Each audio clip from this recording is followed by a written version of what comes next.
I still remember the rain. Not just a sprinkle, but the kind of heavy, Lagos downpour that turns the world into a grey, watery blur. And in the middle of it, my wife, Alice, stood alone. That day, that was the day I stopped being a boy and started to learn how to be a man. It started with nothing. My friend Stanley was over. Just gisting, as we do.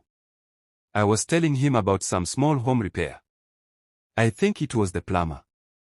And Alice, from the kitchen, just called out. "No, dear, the plumber didn't come today. I rescheduled him for Monday."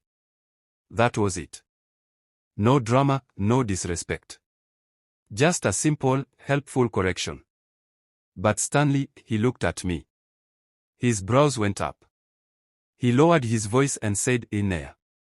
Your wife correct you like this? Guy, you are losing grip." That's all it took. One comment. One sentence that fed my ego like a hungry animal. My chest puffed out. My head felt light. And pride took over. I let it ride me like an Okada with no brakes. Later that night, when Alice tried to talk to me, to explain, I just lashed out. The words came out of my mouth before I could even think.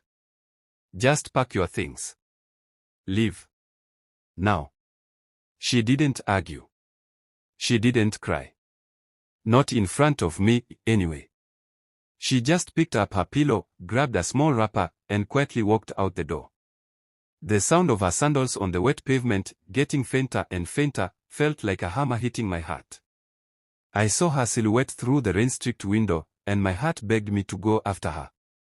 But that same pride, that toxic masculinity I'd learned from my friends, it whispered, "Good. You're the man. Let her know." She came back the next morning, but not because I had begged. She came back because the kids had school and she had a Zoom meeting. She just walked in, her face calm, and said, "Let's not allow emotions scatter our home. I forgive you." Just like that. No shouting, no drama, no making me feel small. Just grace. That wasn't the first time I had let my ego win. I had never been the supportive husband I was supposed to be. I saw her as competition. When she published an article, I wouldn't open it. When she got a big client, I'd pretend I didn't see the text. I didn't clap when she deserved it. I didn't hug her when she cried over a failed project. I just watched her, silently competing with the very person who was trying to build a life with me. I was so afraid that if her light shone too bright, my own would fade. I was wrong. Then, my world fell apart. My job. One email. "Thank you for your service." And just like that, the pride I carried like a chieftain's red cap fell off. It was her, my wife, who held the home together. The bills, the kids' school fees, the food stuff, she handled it all. And she did it with a smile. I kept waiting for the insult. "You're a man and you're not doing anything." It never came. My friends will still visit, still whispering poison. One day she'll count everything she's spent. You go shock. But she never did.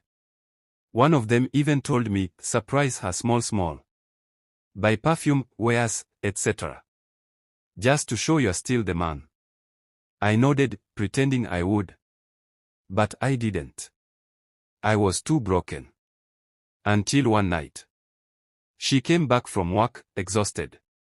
She still removed her heels, helped the kids with their homework, and then started boiling rice for dinner.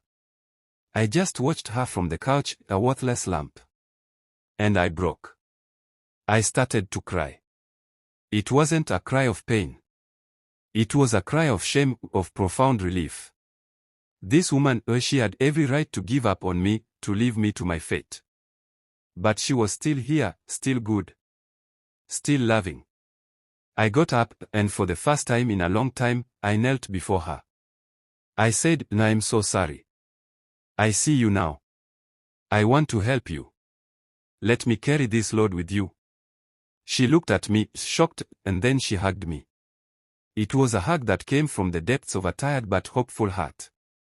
A hug of forgiveness. From that day on, everything changed. I started cleaning, picking up the kids from school, and driving her to her clients. I became her support system. And with my help, her business started booming. Her pay increased.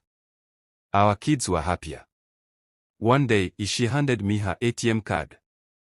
"Please, manage the house," she said. Not out of fear, but out of love and trust. A few months later, my old company called me back. Same role. Bigger pay. But I wasn't the same man. I had learned that a family isn't run by intimidation or tradition. It's run by love, by humility, and by kindness. I dropped the chieftain's red cap of my pride. I even stopped being friends with the men who whispered poison in my ears.